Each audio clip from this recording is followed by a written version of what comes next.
Hello friends, how are you? I hope you are fine. जैसा मैंने पहले episode में आपसे वादा किया था, नेशनल एजुकेशन पॉलिसी 2020 पर हम डिटेल में चर्चा करेंगे, तो आज मैं वही एपिसोड लेकर आपके सामने आ गई हूँ। ये पॉलिसी में पॉइंट जो सबसे पहले पिकअप किया गया है, सबसे पहला जो पॉइंट रखा गया है वो है शिक्षा का ढांचा। इस समय जो शिक्षा का ढांचा है आप सभी जानते हैं वो 10+2 का है। सबसे पहला जो परिवर्तन है वो हमारे स्कूली शिक्षा के ढांचे में है।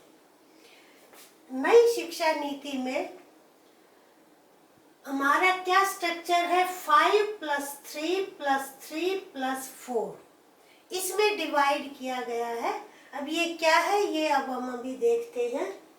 सबसे पहले हम ले एज 3 to 6 जो इसमें प्रावधान है न्यू एजुकेशन पॉलिसी में, वो 3 से 6 साल के बच्चे के लिए आंगनवाड़ी की शिक्षा या जिसको हम प्री स्कूल भी कहते हैं, अभी भी है कुछ स्कूलों में ही प्री स्कूल का प्रोविजन है, प्रावधान है, और अगर हम दूसरे उसमें लें तो आंगनवाड़ी खुली हुई है, लेकिन इनका जो दायरा है वो बढ़ा दिया है। यानी 3 से 6 साल तक बच्चा आंगनवाड़ी या प्री स्कूल में होगा और 6 से 8 साल तक की जो एज है वो उसकी स्कूल में होगी। यानी कि 6 इयर्स पर 6 साल पर उसकी स्कूलिंग शुरू होगी और इस यूनिट को भी 2 साल का रखा गया है।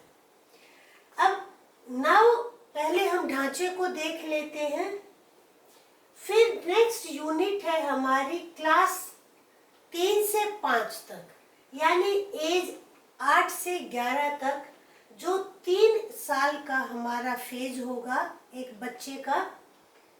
फिर 11 से 14 उम्र की आयु तक क्लास 6ठी से लेकर 8वीं तक, जो भी वो भी 3 साल का फेज होगा।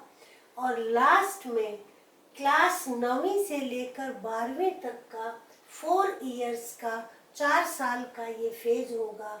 14 से 18 साल तक की एज है।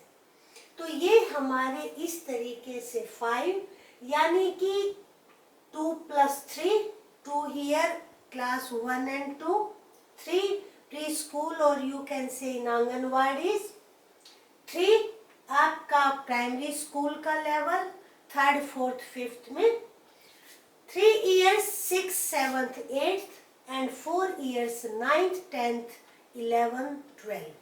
ये हमारा स्कूल का जो है इस एजुकेशन पॉलिसी में जो वो स्ट्रक्चर यानी ढांचा रखा गया है। अब हम सबसे पहले जो चर्चा करेंगे वो करेंगे हम फर्स्ट 5 इयर्स की। ये जो 3 इयर्स है N+2 इयर्स, इनको नाम रखा गया है फाउंडेशनल।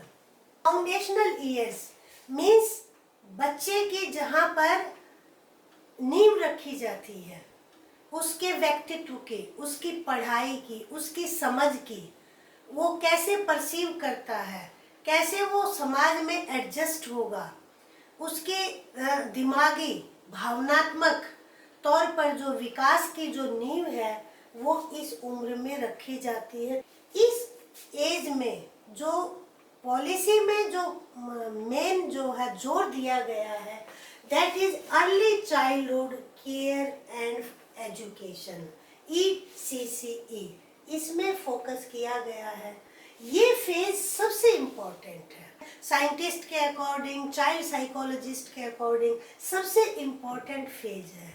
ब्रेन का 85% डेवलपमेंट है वो ऑलमोस्ट 6 इयर्स तक हो जाता है। मैं यहाँ पर एक किस्सा बताना चाहूँगी। एक महिला ऐसे ही अपने बच्चे को, 6 साल के बच्चे को एक गुरु के पास लेकर गई कि गुरुजी इसको एक अच्छा इंसान बना दो। उन्होंने एज पूछी तो बताया 6 वर्ष का हो गया है। तो उन्होंने कहा कि तुमने आने में देर कर दी।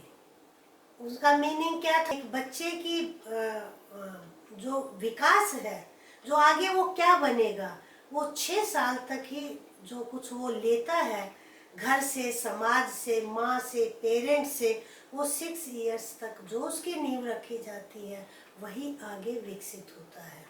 तो इसलिए इस पॉलिसी में इस चीज पे बहुत इम्फेसिस डाला गया है, जोर डाला गया है कि इस एज में बच्चे के चाइल्डहुड की केयर भी की जाए, यानी उसकी हेल्थ से रिलेटेड, उसका इमोशनल जो चेंजेस आते हैं, भावनात्मक जो परिवर्तन आते हैं, और उसकी एजुकेशन। ये एक बहुत अच्छी शुरुआत हुई है, क्योंकि हमारे आजकल आप देख रहे हैं स्कूलों में मोस्टली सारा जो फोकस है डिपार्टमेंट का वो आगे जाके 10th 11th 12th से जब बोर्ड का क्लासेस शुरू होती है वहाँ पर सारा जो है वो फोकस है।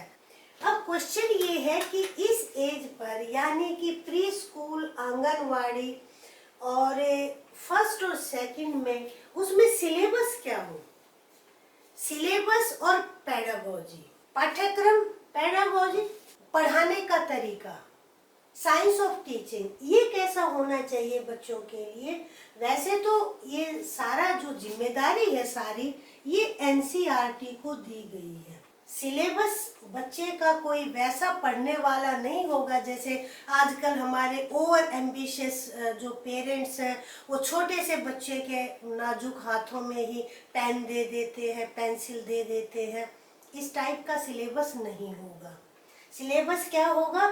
जो एक्टिविटी बेस्ड हो, गेम्स, ड्रामा, म्यूजिक, और जो स्कूल के लिए आगे प्रिपरेशन की जो चीजें हैं, जैसे कलर की पहचान करना, फॉर्म्स की, आकृतियों की, एक अल्फाबेट्स की। तो ये उम्मीद है कि इन 5 साल में बच्चा जो है वो foundational literacy and numeracy, literacy से यह क्या मतलब है?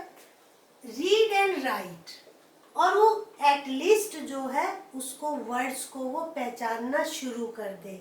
ये 5 इयर्स अच्छा लंबा टाइम होता है, तो इसमें वो लिटरेसी, रीड और राइट की वो पहचान करने की, थोड़ा पढ़ने की उसमें एबिलिटी, उसमें योग्यता आनी चाहिए।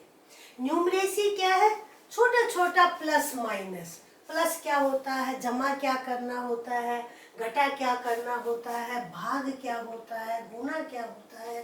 तो जो फंडामेंटल न्यूमरेसी है उसकी नॉलेज भी बच्चे को हो जानी चाहिए। ये इसलिए भी इस पर फोकस है कि मैं आपको बताना चाहूंगी कि प्रथम एक एनजीओ है, गैर सरकारी संस्था, उसने 26 स्कूलों का रैंडमली सर्वे किया। उसमें ये पाया गया कि 50% बच्चे 3rd क्लास में 2nd क्लास की बुक को नहीं पढ़ सकते हैं। तो इस चीज को, कमी को दूर करने के लिए इस पॉलिसी में लिया गया है। और किस बात पर फोकस किया गया है? डिसएडवांटेज जो ग्रुप है उस पर खास ध्यान दिया जाएगा, यानी एक्सेस एजुकेशन लेना है। वो तो 1986 की पॉलिसी में 92 में ही डिसाइड किया था कि 14 साल तक बच्चे को शिक्षा ग्रहण करना उसका अधिकार है, राइट टू एजुकेशन। लेकिन उसको एक्सेस, उसकी पहुंच कैसे हो दूर दराज के इलाकों में, ऐसी पॉलिसी बनाई गई है। ये भी इम्पोर्टेंट चीज है। लोकल लैंग्वेज को, यानी स्थानीय भाषा को महत्व दिया जाएगा, जिसमें बच्चा पलता है, घर से आता है, उसको अच्छी समझ होती है।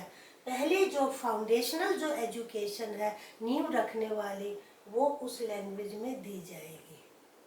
और इसमें प्री स्कूल में और आंगनवाड़ीज में और चीजों का किस पर ध्यान दिया जाएगा? हेल्थ चेकअप होगा बच्चे का। मिड डे मील अभी भी है, इसको भी कंटिन्यू रखा जाएगा। स्ट्रक्चर से रिलेटेड चीजें हमारी इस पॉलिसी में दी गई हैं। अब हम डिस्कस करेंगे ड्रॉप आउट केसेस को कैसे रोका जाए। ड्रॉप आउट केसेस, जो बच्चे बीच में ही पढ़ना छोड़ देते हैं।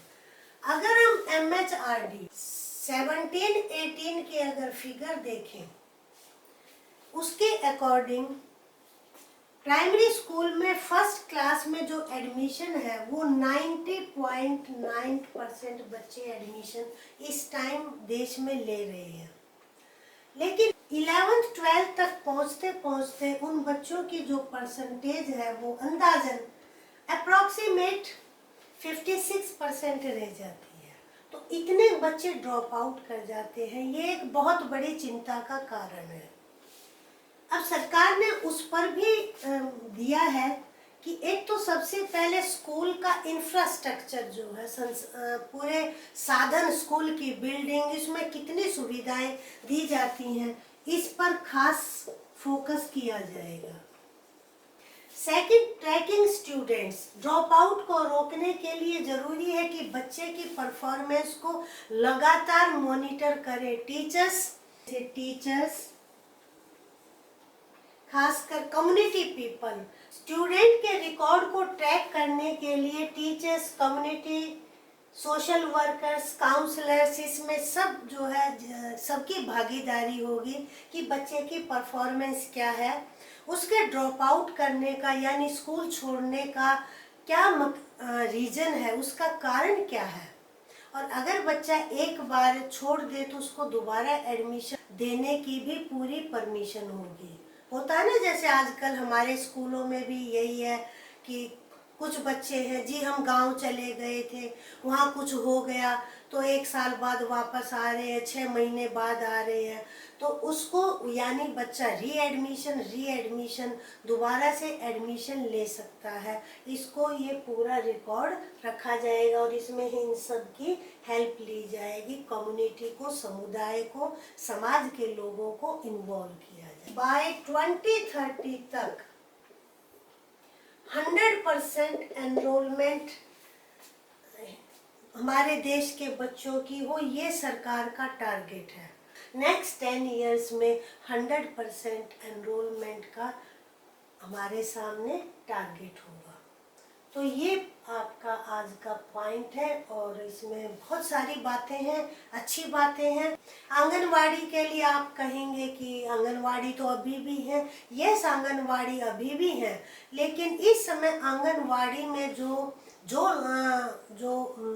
एजेंडा है वो किस चीज़ का है कि मदर्स को और बच्चे को ज़्यादा हेल्थ से रिलेटेड है, उनका चेकअप होना, वैक्सीनेशन होना, उनको प्रॉपर फूड मिलना, न्यूट्रिशियस जो उस एज में होनी चाहिए।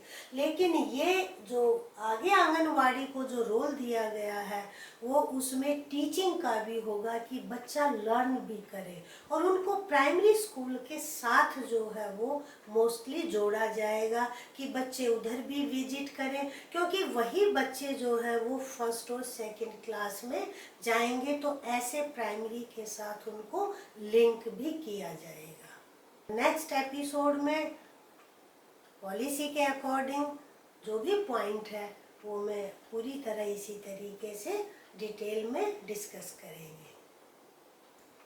बंद करने से पहले लाइक करें, अपने फ्रेंड्स के साथ शेयर करें। आप पढ़ रहे हैं या जॉब की रेस में हैं तो भी इसको जानना ज़रूरी है। इवन पेरेंट्स भी हैं तो किड्स का आगे क्या फ्यूचर होगा, उनके लिए क्या सुविधाएं होंगी, इसके लिए इस नीति को जानना, इस पॉलिसी को जानना ज़रूरी है। सो अपने फ्रेंड्स के साथ मैक्सिमम शेयर करें और आपका अच्छा रिस्पॉन्स होगा तो मुझे भी मोटिवेशन मिलेगा, प्रेरणा मिलेगी कि मैं और वीडियोज़ यूजफुल तैयार करूँ। Thank you.